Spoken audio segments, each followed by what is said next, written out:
But the other thing that is not talked about when it comes to thrifting is that super important. I just want to prepare. If you're not paying attention, come back to us because this one's so important. your finds could be haunted.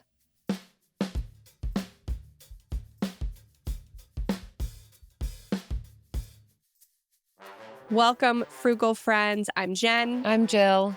And as frugal people, we love thrifting. And apparently, so do influencers. I went a little crazy at the thrift today, so let me show you what I got. I spent 5 hours at Goodwill. Let's do a haul. Someone needs to ban me from being able to go thrifting. I have no room for any more clothes, but yeah, it's not my fault. Here's everything I got at Goodwill for $102.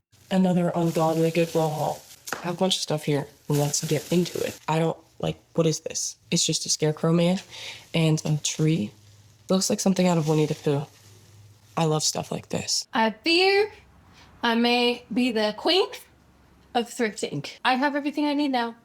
I have to show you what I've got. Yeah. $4. I saw this. It had just barely come out on the rack, and I snatched this so freaking fast, guys. The horse sweater, though. I hear it is required in Montana. That to have one. Horse sweater is actually everything. I'm not going to lie. Let us know in the comments if I am correct about you. If you live in Montana, you have to have a horse sweater. That's just what I've heard. Yeah. So we've got a hot take, though, on thrifting, and we might be ruffling some feathers, even my own. I got a little bit ruffled in creating this one. I made this outline, and Jill read it, and she was like, I have some pushback. Mm-hmm. And I do, and I still do. Okay. But I appreciate some of the other side and perspective that has been brought to thrifting and how thrifting actually might be costing us more than what we actually think, and to be re-looking at some of our behaviors there. Yeah, and I think it's reasonable, even with good things, whether it be shopping secondhand, sustainability, meal planning, all these good things we talk about. It's good to check in every once in a while to make sure, is what I'm doing still good for me on, the path to my goals, what I really want in life? And am I still doing it in the way that I want? And a lot of these influencers and videos that we found have kind of given us some motivation to why we should be rethinking how we shop secondhand, and hopefully you as well. Yeah, I still think that buying secondhand first is the way to go, but it really caused me to think critically about, am I letting the deal lead me, or am I actually identifying what I want, the thing that I want, and then looking for it? And so, yeah, we're excited to share this perspective. But first, this episode is brought to you by all my black tank tops. I have 3. I used to have 4, but I bleached one to make it brown, and now I have 3. And they're all secondhand. I will say this is kind of the one I'm wearing now. I don't count because it's not all black. It says Frugal on it, and it's not secondhand because I had it made. So it doesn't count. But they're all secondhand. I love them all. They all serve a different purpose, but they are all black. So why?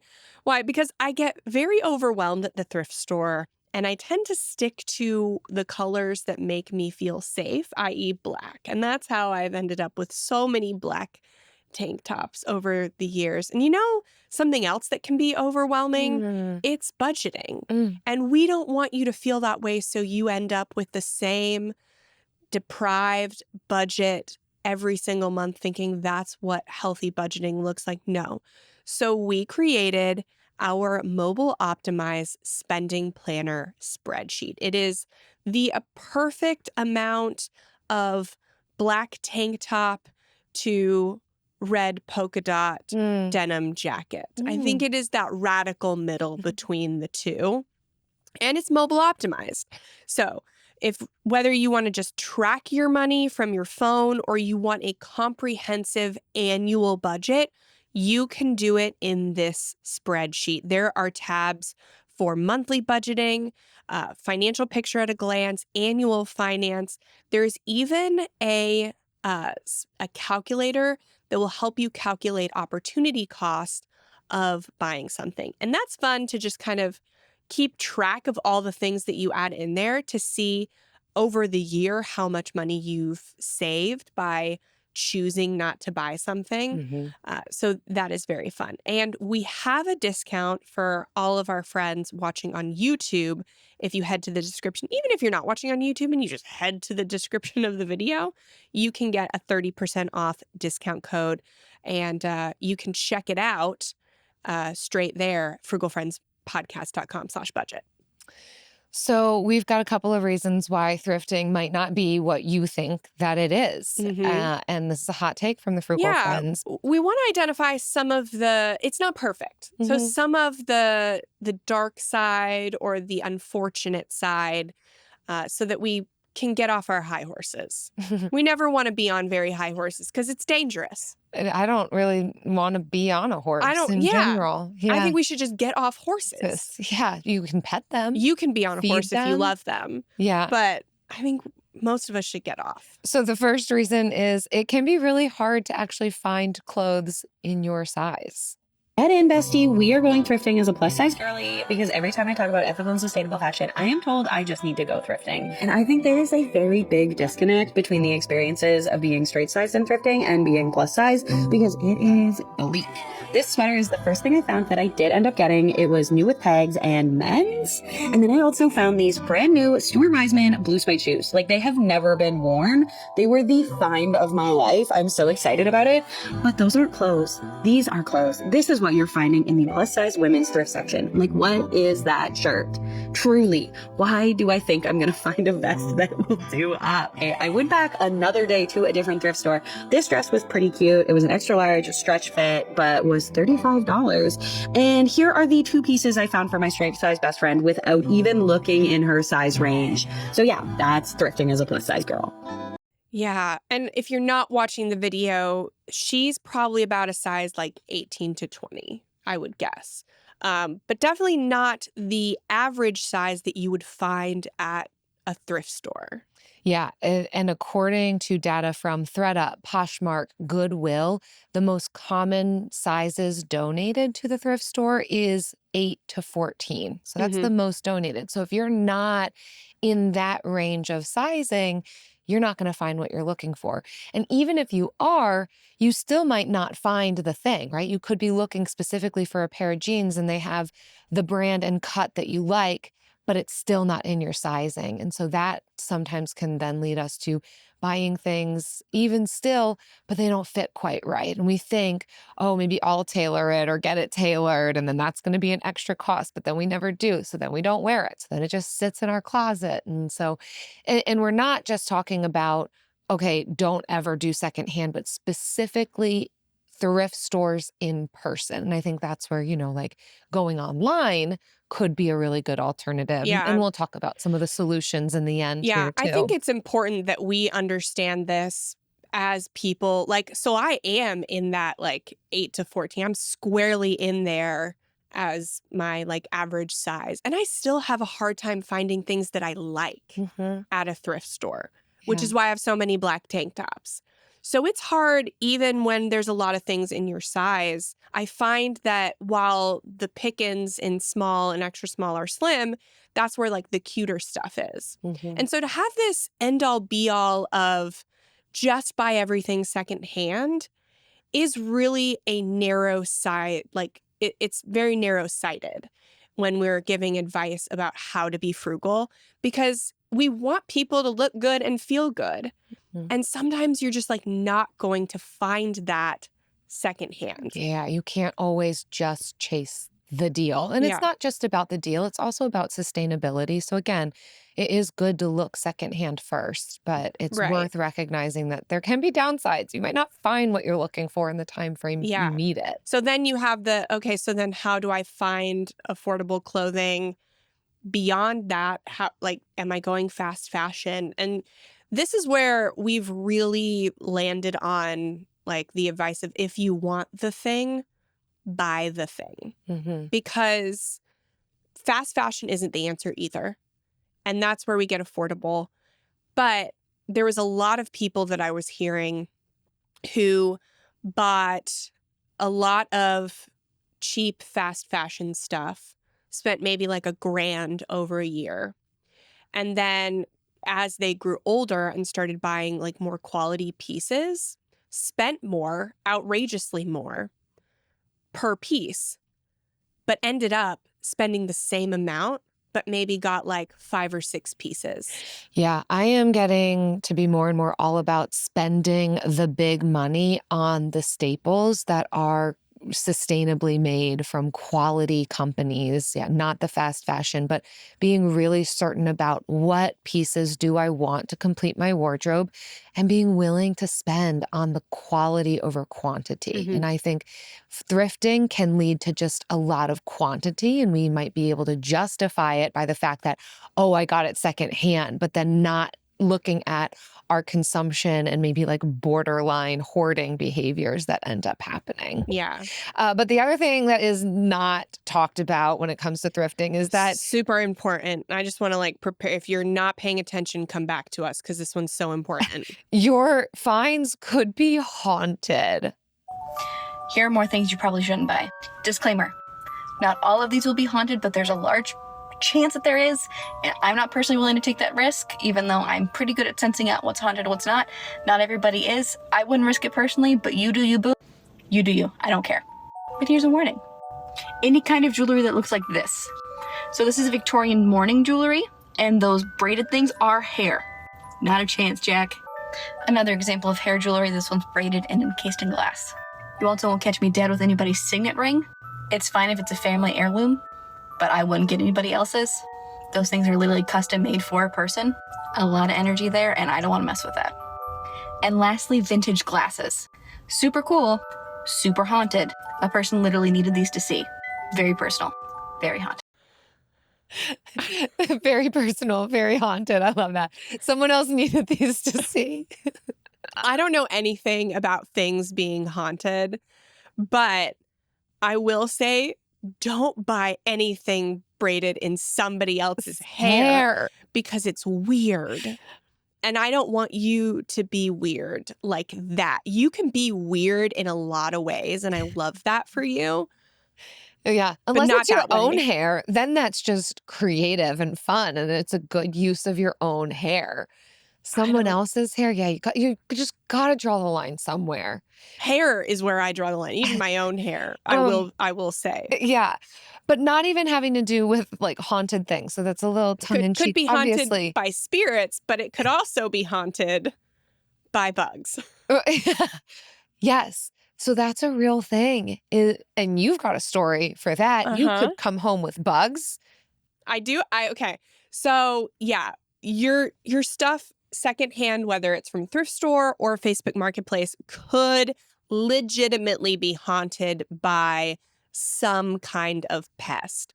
So we got a blender off of Facebook Marketplace from a home that seemed quite normal. It's not like we felt weird or dodgy where we were picking it up. Yeah. But shortly after we brought it into our home, we had an infestation of German cockroaches. And we could not figure out like why, because we're not the cleanest people on earth, but we're definitely not like German cockroach dirty. Right. And we realized when I took the blender and I banged it on the counter, all of the like poop and stuff was coming out of there. And I was like, we brought these into our home. So we had to treat for it.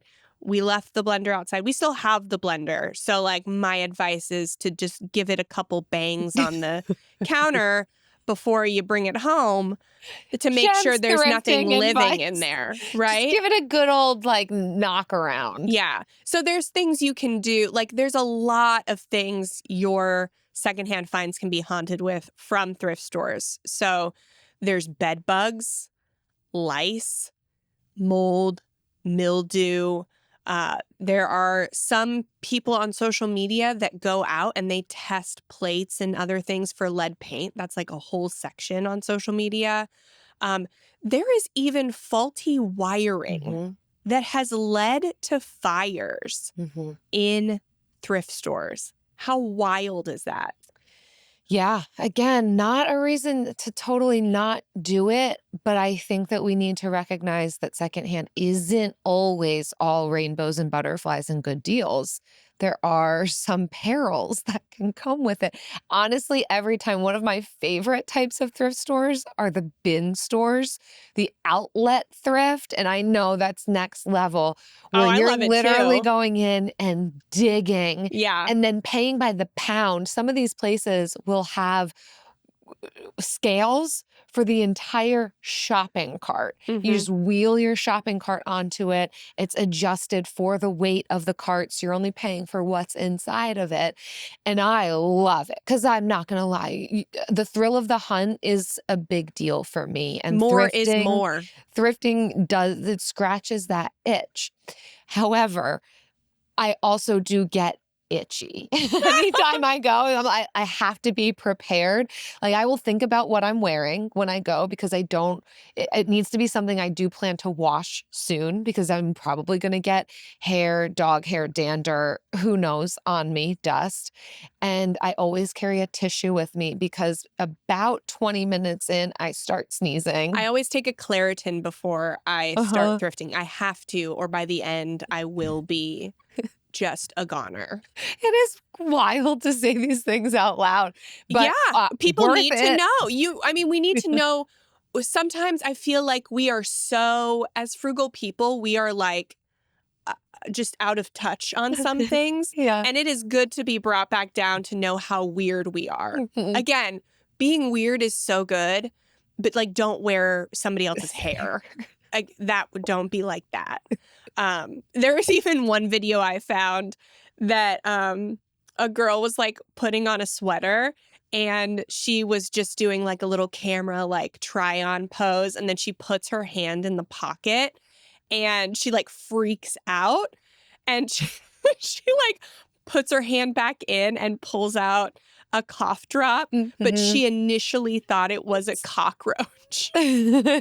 Which understandably so. Yeah. Like, you never know what's going to be in Yeah, there. you don't know. You So hope it's money, but usually it's just cough drops. right. So check the purses because it could be money, but it's usually cough drops. And just plan for it. Like, keep the stuff outside if you need to for like a day or two, or when you're taking out clothes, put them on the floor and right into the washing machine. And like if you're not doing washing immediately, like close that thing up, make sure nothing can get out. Know if there are bugs. Just be wise when you go thrifting because it's rare, but it only takes happens. one time to like traumatize you, Yeah. honestly. To have German cockroaches. Yeah. The third thing we need to talk about here is that there is a significant time cost, specifically when it comes to going in person to some of these thrift stores, secondhand spots that we can just eat up a lot of our day. These are 3 reasons I stopped thrifting in stores. Don't get me wrong, I love a good thrift store, but there are some things that have made me really start to like online thrifting better. Number 1 is that it's hard to find exactly what I'm looking for. Items are not always organized by size, color, or style, whereas online I can use filters to narrow down exactly what I'm looking for. Reason number 2 is the sheer amount of time that it takes to really go through a thrift store. It's awesome to see that so many items are donated, but most people don't have the time or the desire to sift through items in a thrift store. And lastly, the biggest advantage to shopping online versus in-store is just the convenience of it. You can shop whenever and wherever you want. What are your thoughts? Do you prefer to shop in-store or online?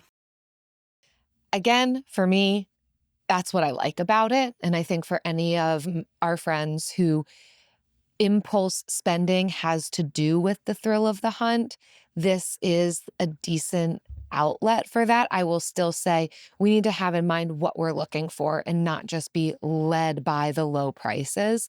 But I like digging through. I like being able to find something unique, and it can kind of be a little bit of an activity for me when I have a specific thing in mind that I'm looking for. And this is where we've talked about it before, but having our colors done, and for me now, having gone through a personal style theory, I am able to whip through the racks so much faster at a regular store or a thrift store to know, nope, not that color, not that color, not that cut, not that fabric. And so that really cuts down time, even if the thrift store isn't that well organized. I will also poke a hole in the whole you'll spend less time online because that can be an entire time suck. Even Yeah. though you're able to look for your specific size, your specific thing, you could then spend ad infinitum amount of time looking at the internet, get dragged into a whole rabbit hole, end up impulse spending because it is so easy and accessible. So there's downsides to both. Did you say ad infinitum? Yeah, is Wow. that a thing? I don't know. It It just blew me poured off away. the dome. I mean, I agree. Like, you can spend ad infinitum. I took Latin in high Wow. school. But so yeah, I do agree on that. But I am with her on how I do not like the hunt in a thrift store. That is not me. Again, I have to take a Claritin before I go in. I usually have a kid with me who is like just not about it. And so for me, it's hard to hunt. It's hard to enjoy going through everything. If I find something I like and it's not my size, I can't just grab the other size. And if it is in my size, I typically don't like the style. That's a problem for me. Like, I don't love a lot of the styles. Yeah. I don't know. I have not had a style inventory done. I recommend it. I had my colors done and I'm wearing approximately 0 of them currently. But having the colors done does help speed up the process. I do prefer to shop online, but you can get into that, like, I have a thing that I want and I just obsessively look for it. And so again, if there is something you want, don't buy the dupe. Don't even buy a secondhand dupe. If you know you truly want it, it's good quality and you're going to use it for at least 5 years. This isn't like a trend. Then just get the thing. But you could get that exact thing having been pre-owned. So with things like Benny. But like a good quality pre-owned, not just like the cheapest. Right, not the one. dupe, but like, let's say, for example, you want this specific Patagonia pullover. You can go on Patagonia's website with the Benny browser extension installed and it will pop up and tell you if that exact thing or maybe something similar is available on one of these secondhand sites. So it still is worth knowing, like, could I get this thing? Because if it's good quality, then it will continue to last. But also know that we can buy guilt-free from some of these more ethical brands who might cost more. I did see a video and I don't think I included it, but maybe I will pop it in on mute.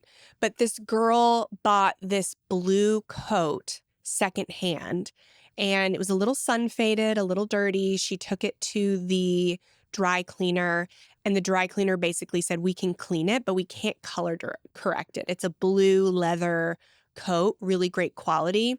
And she found the coat because she found it initially for like $200, still secondhand. But she didn't want to spend $200 on it. So when she found it cheaper, she bought that one.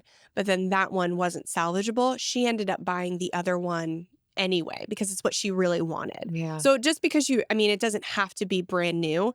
But again, she paid more. She spent more on the cleaning and the cheap coat that, actually couldn't be worn and then still ended up getting the one that she wanted.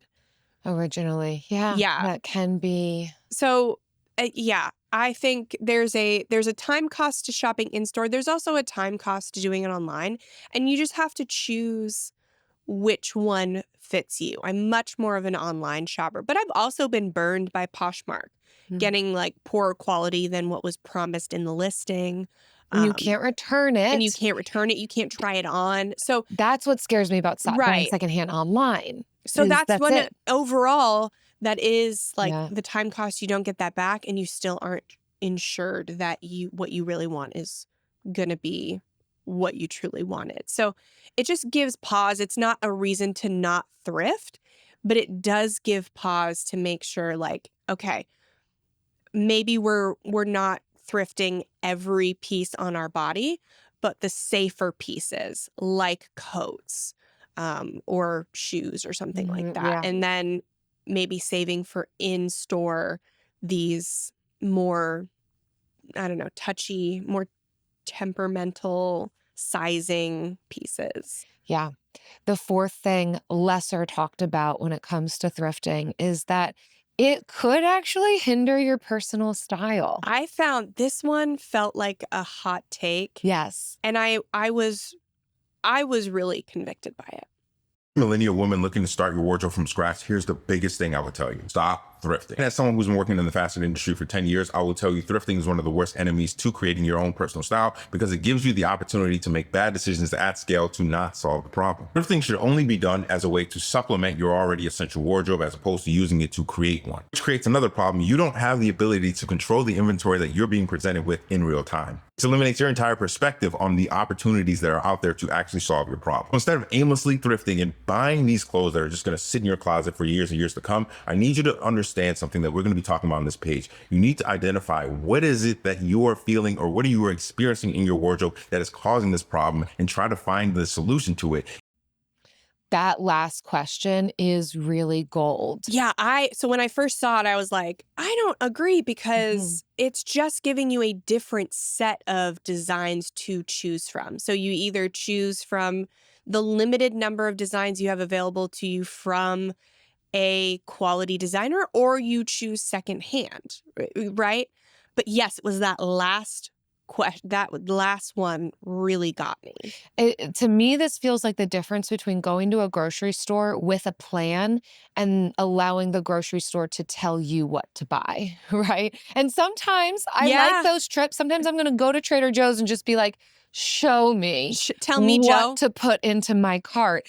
And because thrift stores are so inexpensive, that has been a strategy for me in the past. But I think that would be where I push back on this video, even though overarchingly, like I like the take of it, is that you can also approach the thrift store with different motives. But just going there with a, let me just see what the prices and the racks have to say because I can afford it because I got $20 in my pocket.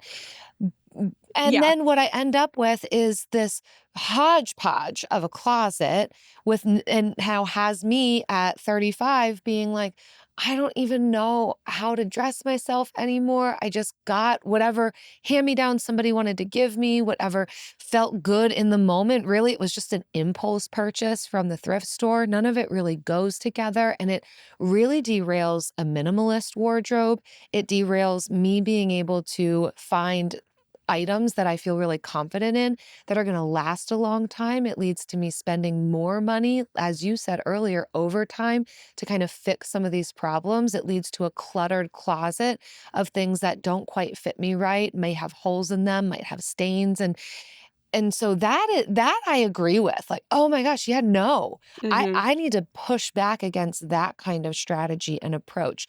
However, my new way that is paired with having had my colors done, knowing what kind of lines I'm looking for, what I'm missing in my minimalist wardrobe, which is what he's recommending, has straight changed the game. So I still want to shop secondhand as much as possible, but also from sustainable brands.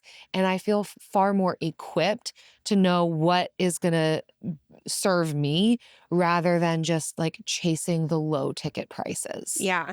I have been thinking about this for a while now about how our style between our clothes, our homes, everything is so homogenized by social media, and how thrifting does give us the opportunity for uniqueness. Yeah. But it can also cause us to settle for circumstantial. Mm. So there is this pro and con. I would love to know your thoughts in the comments of how thrifting has either enhanced or limited your personal style. Do you agree, disagree? Like, I would love for us to kind of like weigh the pros and cons together in the comment section about how there is one way that, yes, thrifting can be detrimental for our personal style, and not because we have to have a certain style, not that it's necessary, but but we feel good in certain things. And I think that's your personal style, the things that you feel great in. And so how social media can homogenize it so we all look the same, but thrifting can also hinder it. But I also think that this would be if we're not looking at perfection versus, straight failure, but a radical middle. I think the reason a lot of people will go to even fast fashion is it's affordability, certainly, which thrifting has that same thing, but also to be able to get to try different things to really hone in on what you want. And so if that's what's happening for somebody in a certain season of life, then 100% I'm going to say, fine, do the thrift store thing, figure it out to kind of eventually get you to a point where you can narrow it down rather than purchasing from these stores that are, using unethical practices and that kind of a thing. So there is still a radical middle with it. Yeah, we do have to be intentional about it because we're not going to fall into personal style. It is an intentional thing. I haven't fallen into it yet. But for instance, not with clothing, but a recent holiday, I was getting gifts for Eric. He wanted a foot massager. And I knew that whatever foot massager he gets, it's going to inform him on what he's actually looking for in the foot massager. So for me, rather than spending $220 on something, may or may not be able to return it or, put the stressors of delivery on the environment and on myself, I was like, I'm going to first just get one off of Facebook Marketplace because it will at least be a foot massager. It will be secondhand, and he will then be able to know after having that, do you like it? Or does this help you to know what you want out of the actual one you end up landing on? And I don't really regret that strategy because it helped us get there without spending a ton of money on the thing. Yeah. Well, there is something people don't think about is there is a cost to finding what you value. Mm-hmm. We talk a lot about spend on what you value and don't spend on what you don't. But you don't just come up with what you value. You do have to spend money on things to find out you don't like them or to find out that you do like them. There is a cost. So these costs on something you may not like are not wasted. Mm-hmm. But if they are viewed not as this is just what I have to spend. This is how I have to spend. No, this is a cost in order to get to a more values-aligned spending habit. So true. Yeah. So the fifth and final thing Lesser talked about, we've touched on it a bit, is that thrifting can just be another outlet for overconsumption. Environment is going to hate what I'm about to say, but one of the best things I've done recently that's also been saving me money is that I stopped thrifting. I used to be so addicted to thrifting, especially when I lived in LA. It was so bad. I was going to 1 to 2 flea markets a week. Whenever I had free time, whenever I was bored, I would walk and go to all of the secondhand shops. And there's a lot in LA. It was just my hobby. I loved looking through the thrift stores. I loved finding good stuff. And you get this thrifting brainwash that happens that when you're in a thrift store and you find something that's vintage or a good brand at a low price, you're like, oh, that's such a good find. That's such a good steal. I have to get that. Versus if I go to Aritzia or something and I buy a cardigan for $90, I really had to have loved that cardigan for me to buy it. And then I end up wearing it all the time. I still love thrifting. I would say majority of my closet is secondhand, but I feel like Depop, especially for me and Poshmark and all the other ones, are just a healthier alternative because you're thinking about it more. You're really sleeping on it. For example, right now I'm looking for a polka dot jacket. I really want a polka dot jacket. And if I would be in my thrifting era right now, once I was at a flea market, I saw a polka dot jacket, I'd probably buy the first one I saw. And then it would probably be ugly and has rips in it and smells and I would never wear it. Versus on Depop, if I search up polka dot jacket, I'm looking through so many options. I have a few in my cart. I'm comparing them. I'm putting offers on them even. And I'm thinking about it and I'll be actually, I don't really like this. And I'll take it out of my cart. It's just a better alternative. And this is the point in the episode where personally I feel more bought into this the title of this episode. Like by this point in my own preparation for this, I'm like, I resonate with her so Yep. much. And I actually talked Don't we about all? this in our book, Buy What You Love Without Going Broke. You can get it at buywhatyoulovebook.com. I share about this very experience for myself before we lived in a tiny home. We used to live in a trailer, 170 square feet. My activity beforehand was thrifting, yard sales, garage sales, estate sales. And again, I still love it, but I had to drastically change my behaviors. Like what she was saying, it was much more a hobby, an activity, something that I did. I was still spending money on, albeit not a ton of money, but I was just collecting things because they were inexpensive and wasn't putting much thought into what value or benefit is it going to bring to me, and had to really reorient myself when it came to tiny living, that anything I buy, I have to bring in and I have to have a place for it. And I just didn't have a place for it. And, that like kind of tied my hands. Whereas she's kind of just gone through her own process without cutting herself at the knees. But that thought of it can just be this outlet for hoarding things that we don't actually value, we're not going to care for, we're just going to end up throwing away.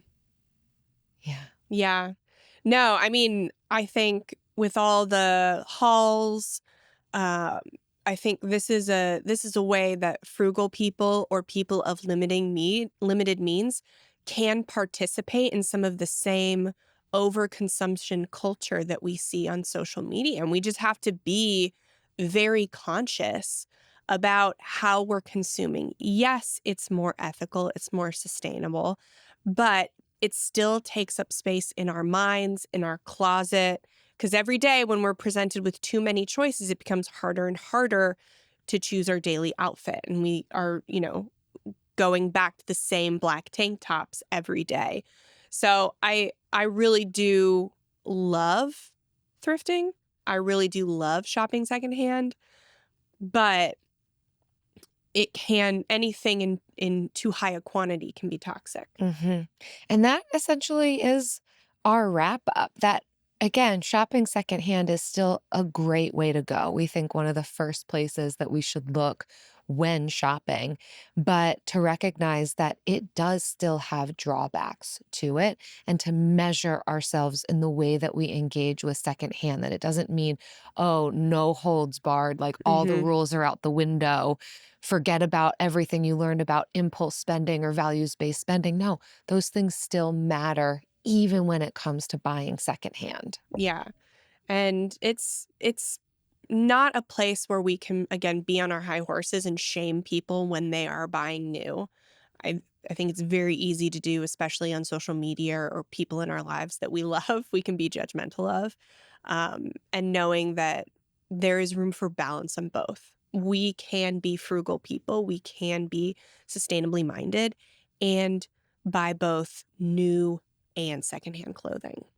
And you know what else is just some wisdom dropped? Yeah, that you might actually, if you want to place judgment on your friends that don't submit. A bill of the week!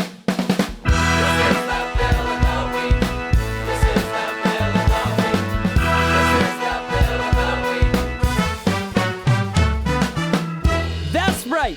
It's time for the best minute of your entire week. Maybe a baby was born and his name is William. Maybe you paid off your mortgage. Maybe your car died and you're happy to not have to pay that bill anymore. Duck bills, Buffalo Bills, Bill Clinton. This is the bill of the week. Hi, Jen and Jill. This is Sonia in Westchester County, New York. My bill of the week is the dog groomer. I was raised to believe that you should do anything that you could do yourself and not pay somebody else to do it, no matter how much agony, misery, time spent, and general disarray it caused to your life. Turns out this is not the case. I hate washing my dog. My dog hates washing my dog. Nobody has a good time. My bathroom is trashed, and I save not that much money. So I bit the bullet, and I've been taking my dog to the groomer every other month, and we are both much, much happier for it. It turns out that it is okay to pay somebody to do something, even if you can do it yourself. So that's my bill of the week. And my dog and I say, woof, thank you. We love your podcast. Ah, yes, Sonia. Amen. First, I got a dog in February after saying I would never get a dog, and it was inherited. Never say never. Never say never, but I inherited a dog in February. And yes, we tried to give her a bath at first. We were never going to cut her. She's all black. She's a poodle, and her nails are black. Her fur is black. Her skin might be black. I don't know. But I was just never going to do that because I'm like, I'm going to just cut her nails. If you cut the wrong way in the nails, they just start bleeding. And I was like, you can't tell like how far back you're going. It's all like one color. So yeah, we took her to the groomer. Shout out to PetSmart. What an affordable place. Not sponsored. Not sponsored. But that I started taking Ellie to PetSmart, and they're so great there. But do you remember when you did say you were going to learn how to groom? Absolutely. Because poodles need to be groomed regularly. Yeah, absolutely. Yeah. That was a mistake. And that's the thing. I couldn't agree more with, thinking that we need to do everything ourselves just because it would be the less expensive way. No, not this brand of frugality. We say that we can spend on what we value. We can say no in other areas. So we can say emphatic yeses in the areas that matter and count. And it sounds like this is the case for you. It's an extreme inconvenience. Take it off your plate. And to only have to go every other month, that's not bad. Yeah. And 6 times a year, done. Yeah. And I mean, Lucas at PetSmart had such a shout out to great Lucas. time shaving Ellie all the way down. No way you did. Yeah. Yeah. I haven't seen her since Ellie, then. yeah. Jill has not seen Ellie. Not in a while. You're making it sound like I've never hung out with you before since getting your dog. But maybe it's been less. Yeah. Since February. Well, if you have a bill that you want to submit, if it has to do with paying for someone else to do the dirty work that you don't want to do, if it has to do with what it's like to be Bill. If you have a dog named Bill, oh, how fun would that be? frugalfriendspodcast.com/Bill. Or if you're watching us on YouTube, click that link in the bio. And while you're there, hit the subscribe button. And now it's time for the lightning round. Okay. What is your biggest thrift fail or regret?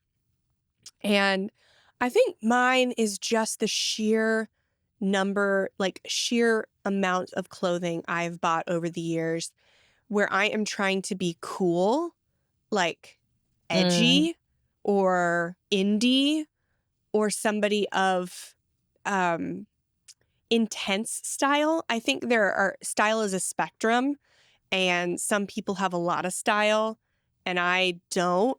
And I've tried to be those people before, and I've just bought so many things secondhand, trying to be unique in a way that I don't actually want to be unique. I want to be comfortable. How are you describing the style you're going for lately?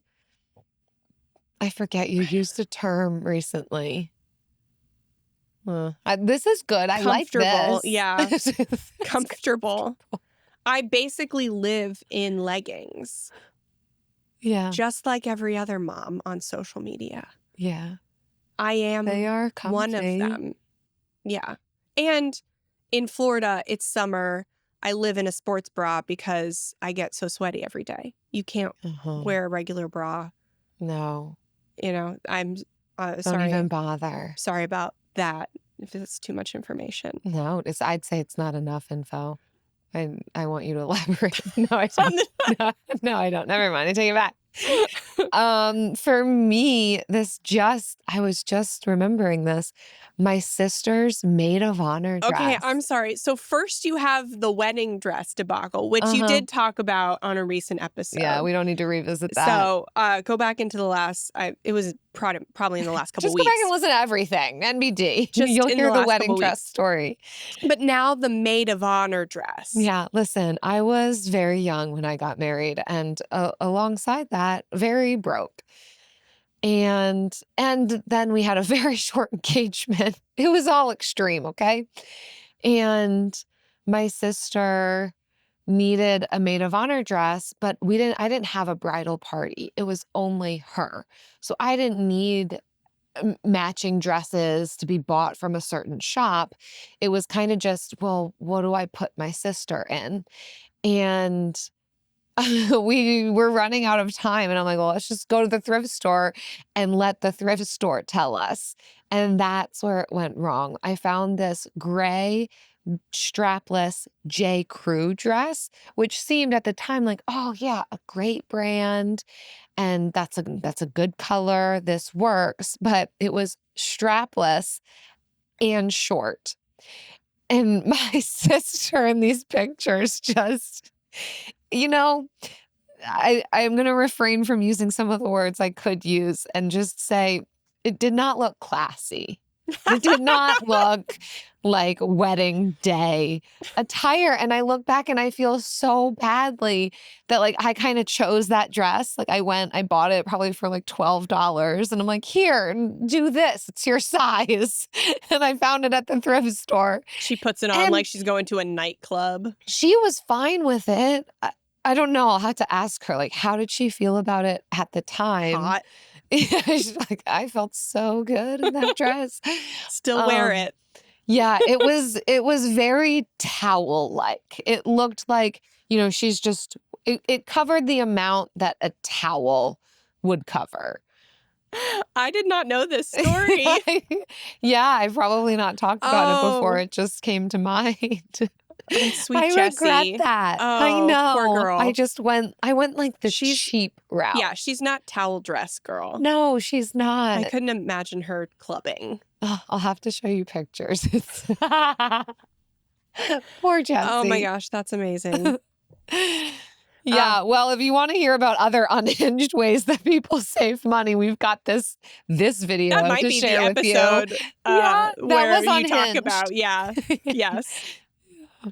Oh, thank you so much for listening, guys. We love reading your kind reviews and your comments on the YouTube channel. Every subscribe and every comment, every like on every video really does help us spread this message far and wide that we're trying to save money, but not at the sacrifice of the relationships with our friends and ethical consumption of products. So we love reading what you guys have to say, especially if it's on our book, which is the only new product you should ever buy new, ever.